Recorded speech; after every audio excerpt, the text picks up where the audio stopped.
All right. Good evening, everyone. It is Queen Cole here, your host and curator of Light the Path podcast. And today I am so glad to have on this show the Johnson family. They're going to be talking about their adoption. And you got to stay tuned because you do not want to miss this. And welcome to the show. We have Natalie and Sandia. Hi, Deb. Hello, ladies.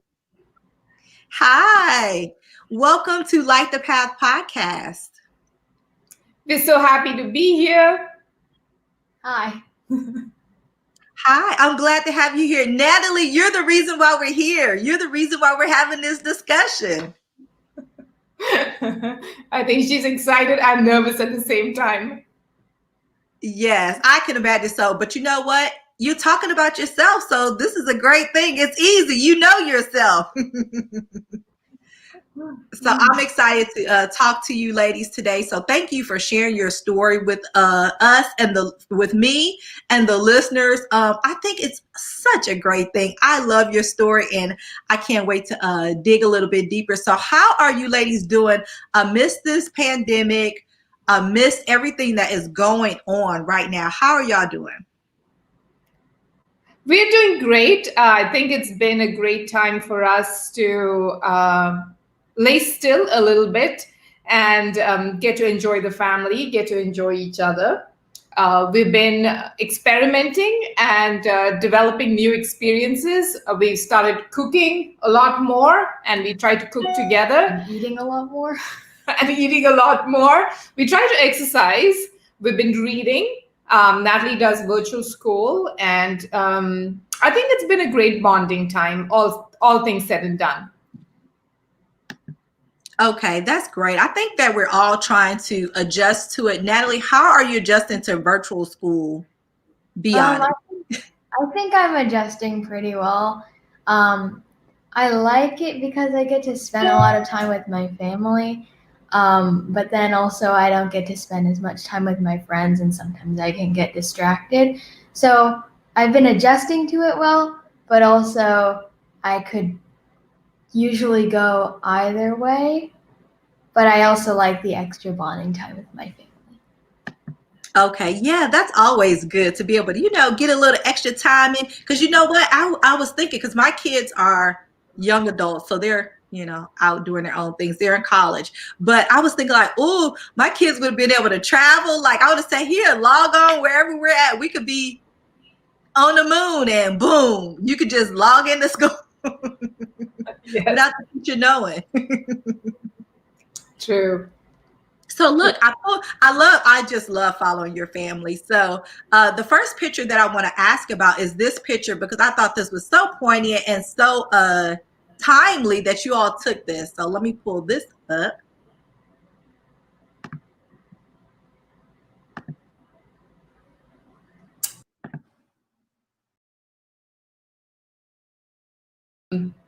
That we took. This was taken during a march that we attended in Addison, Texas. It was something that was very compelling to us. We believe in the notion of stepping up and helping our brothers and sisters. And especially as the Black community was hurting, we decided that we would do something special. Natalie just came up with her sign. I came up with mine. And we had a memorable time participating in the parade in Addison, Texas.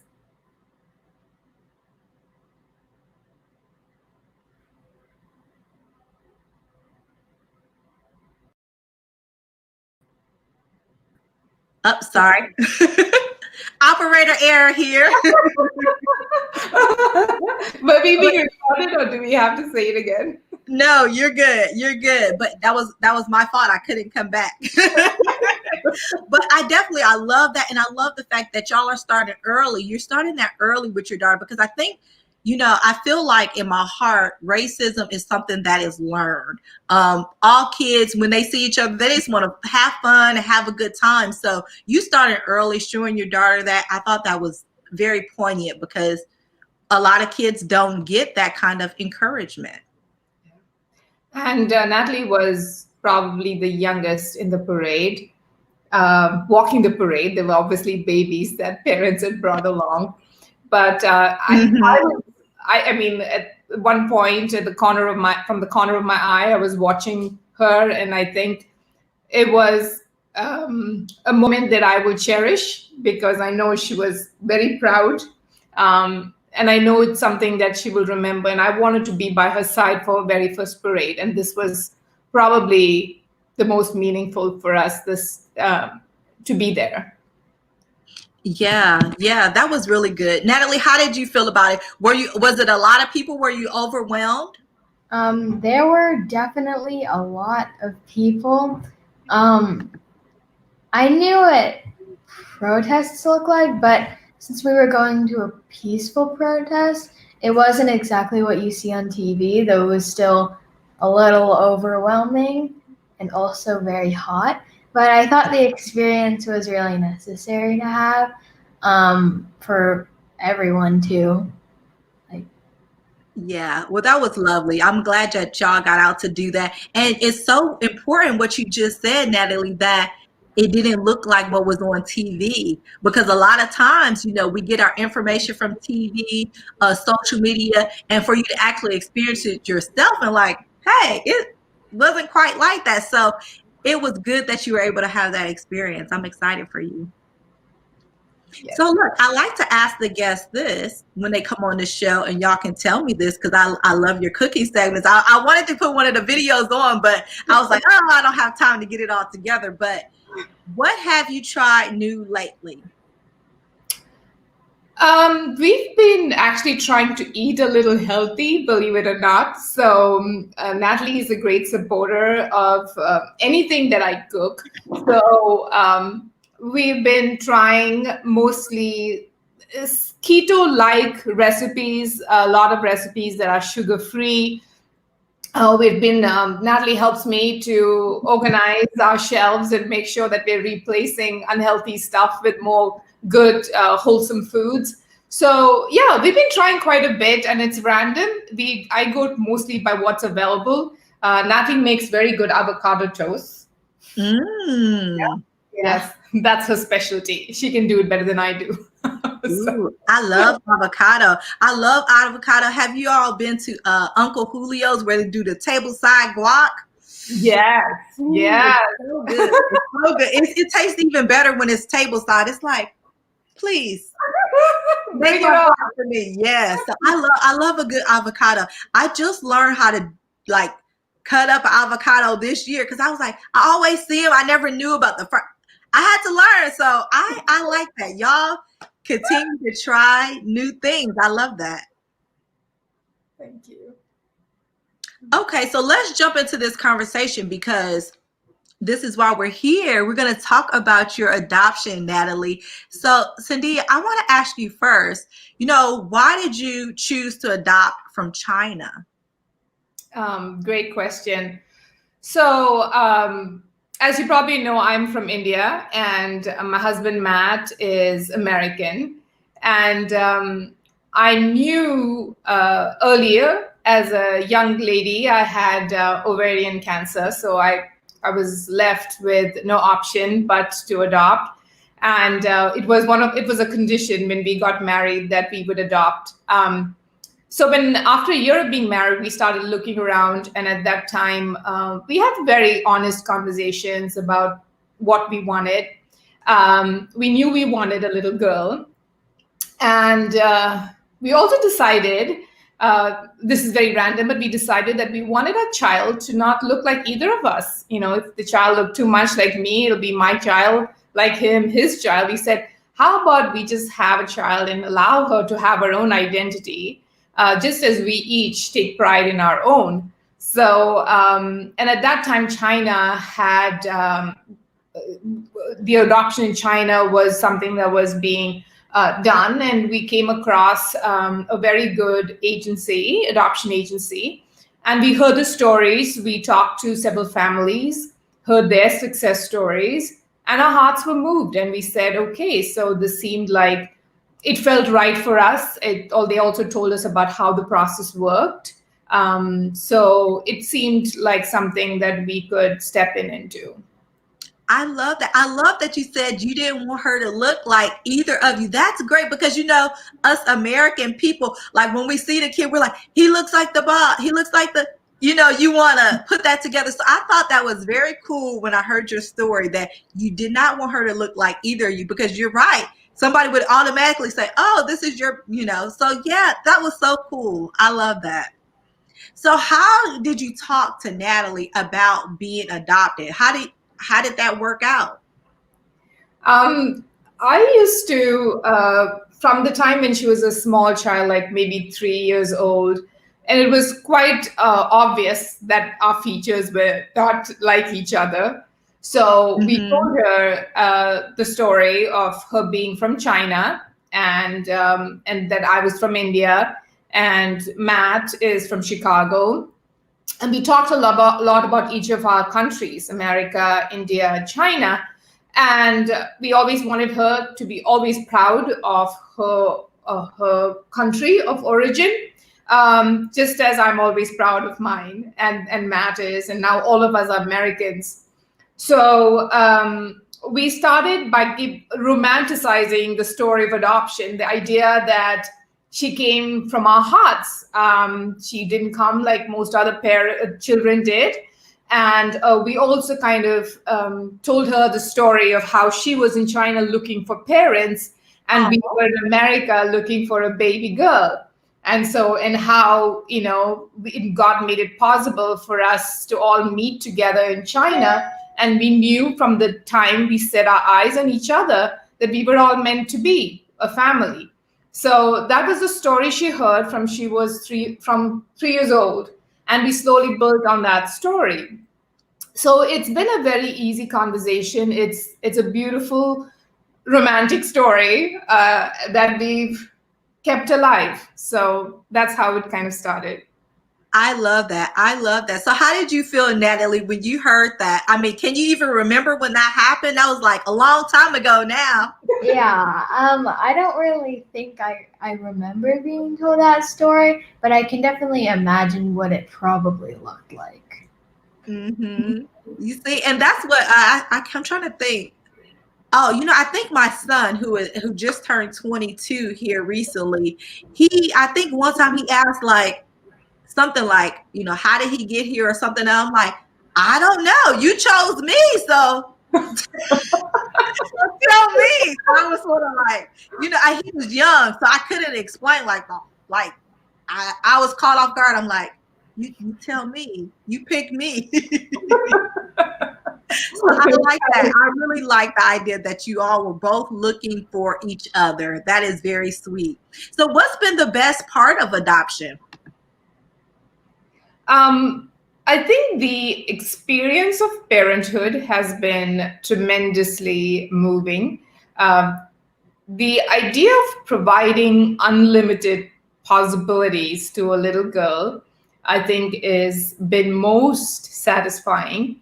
And also the idea, I very often listen to parents talk who have had biological kids, and I always hear them, or even kids, talk about how they think of themselves being an accident.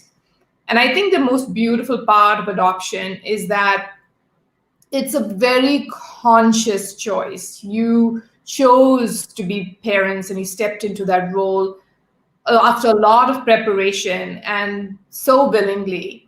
And I think it feels the same way for a child who really desperately needs parents and understands the value of being parented and nurtured.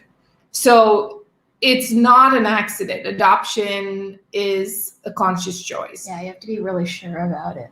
Right. Yeah. There are no returns on you, Natalie. That's it. We here. You are here. You are doing so well.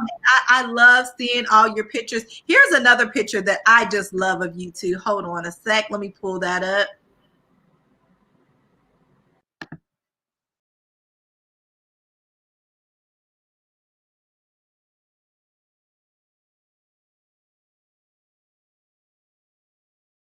That's one thing that remains static on my Facebook page. Yes, that one is so cute. Natalie, you were younger there. How old was she there? Oh my goodness. I Probably think like 4. yeah, probably around 4 years old. And we used to have this thing called, she used to give me these butterfly kisses. So that was, a very important bonding, I think, gesture. So yeah, so I think that captures it so perfectly. It was a very natural, well captured moment. Yeah. Yeah, that was beautiful. I love that. When I saw it on your cover page, I was like, oh, I got to get that. So that was great. That was great. So what has been the hardest part about adoption? I think for me, the hardest part is that we can only tell Natalie her story from the moment that she was placed in our arms. She was about 14 months at that point. And the one thing that is hard is that there is not much in terms of the story to tell her of the day she was born or up to that point. That's hard. I think the other part that is a bit hard is that sometimes people want to be considerate, but sometimes it's a little condescending. So I think that's the other hard part. But I think for the most part, it's enjoyable. What do you? Yeah, I think it's cool that I have like this other part of me that most people I know don't have, and so it's cool to be unique. But then sometimes by like when people talk about it, they're trying to be really nice, and then they're trying to be like, they're not trying to be rude or anything, but sometimes it comes off a little as mean, even though they mean well. Yeah, and I mean that was difficult for me getting my questions because I'm like, oh my God, what do I ask? Don't ask. So I had to just be I was being thoughtful to you two. I'm like, because what would I even and I didn't even want to take it as adoption. Like, what would I want somebody to ask my kids? Like, this is your baby. Like, I wouldn't want anybody to, say, oh, y'all don't look alike. And I'm like, okay, so what?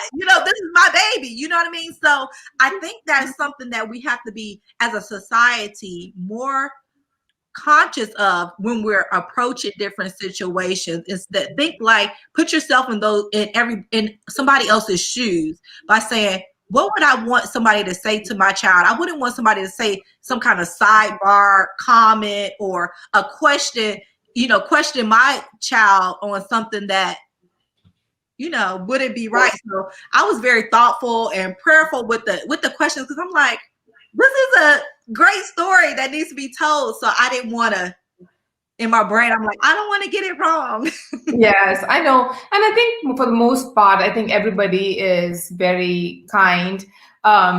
It's interesting because before we adopted from China, there were a couple of people who told me, don't you feel that you would look awkward, like, an Indian woman having a Chinese child? I said, I don't think there's anything awkward about that. I think it'll be so natural that people will think that we are part of the same family. And right enough, I think there's a lot of times, just as many as people have asked me, is she adopted? There have been a lot of times that people have somehow mistaken us and naturally assumed we were mom and daughter. I mean, biologically even, which is interesting, right? Because we don't even look alike. But I think it's more the way we act around each other, the way we snuggle or talk or have conversations is obvious that we are, that I'm the mom and she's the kid. So I think it's been nice and refreshing. And most people, like you just said, are very considerate. I know that this is something that is more and more common. Right. Yeah, exactly. And when I just did that solo, I was gonna say, yeah, y'all do look alike. Natalie, you finally got contacts. Yes. I actually had to go wear contacts. I said, you won't have the light reflecting it off your glass. Yeah, and you see, I keep messing with mine. Like, I'm like, do I get the glare on my glasses or my forehead right now? That's right. It's like bouncing off. So yeah, that is very cool. Well, I mean, and even as I was going down your page to get pictures of stuff, even when Natalie, when you were able to go over to India, like you fit right in, girl. You were just right there with everybody. You had on your garments and all that. So I'm like, this is no adoption. They're telling me a story. Yeah, and I think it's nice because we travel a lot together. And Natalie, we have a home in India. We have a very diverse family. We have a lot of our family is from all parts of the world. We embrace each other, irrespective of our looks. And I think Natalie loves India. I mean, it's right. What do you like about it? I really like how my family's there. We all get to spend a lot of time together, and that it's like a different cultural experience from here. Not to say that this place is bad, but it's like kind of refreshing to also get something new every year. Apart from the heat, it's really pretty. Even if it is hot, it's like pretty, and there's a lot of things you can look at.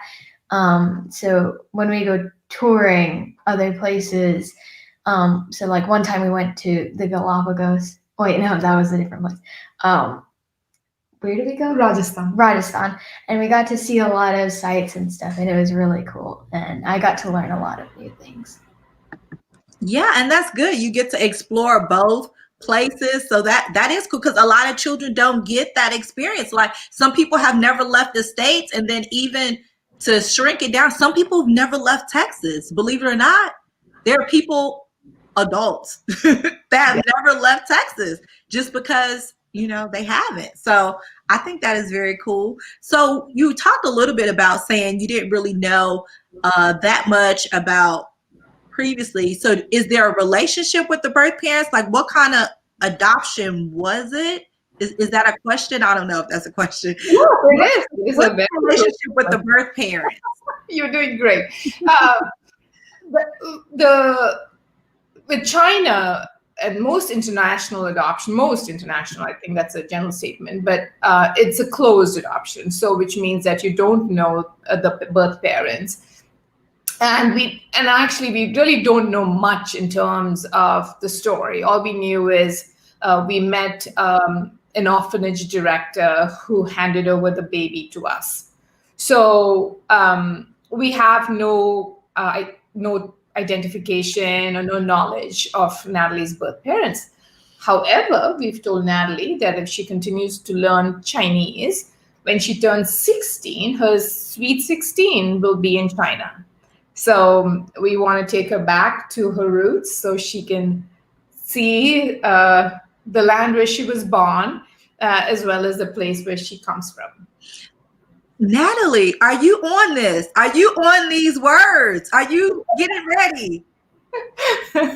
Okay, tell me something in Chinese then. I need to give a test right now. Yes, good test.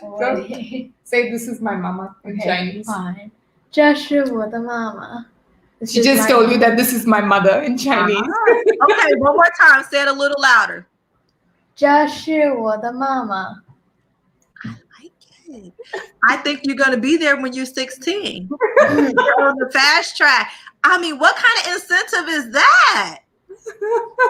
I know, right? That's a good one. I think that's a real good one. I'm going to start learning so I can be jumping in your bag. I'm going to be packing. You're going to say, oh my God, Miss Deborah's in my bag. She's going with us to China. Yes, I love that. So how many years is that, Natalie? How old are you now? Right now I'm 12 and I'm going to be 13 in December. Well, you got 3 years to get on it. And it sounds like you're on the fast track. Are you on the fast track or do you think you're going to go anyway? I think I'm doing pretty good. Okay. I think you can go anyway. I think your dad is going to say, you know what? Let's just take her. Because if you're anything like my daughter, you definitely are a princess. So yes, she is. She is. So that's good. That's good. So, I have a book club, and what I like to ask the guests is, what are you reading, or what's your favorite book? Right now I'm reading A Tale of Magic by Chris Colfer. It's a fantasy book. I haven't gotten really too far into it, but I can explain his other series that I just finished reading called A Land of Stories, which is also fantasy about two kids called Alex and Connor Bailey who go and find out that they're from magical ancestry, and then you just get to go with them on their journey, and it's a really good series. Ooh, that sounds real good. Is that your favorite genre, fantasy? My favorite genre is realistic fiction, but I typically fantasy is something I don't read that much, but definitely this author, Chris Colfer, has made it really enjoyable for me. Okay, well that sounds good. Cindy, are you reading anything right now? You usually have your what is it, mindful Mondays? What do you call it on Monday? Expanding Mondays.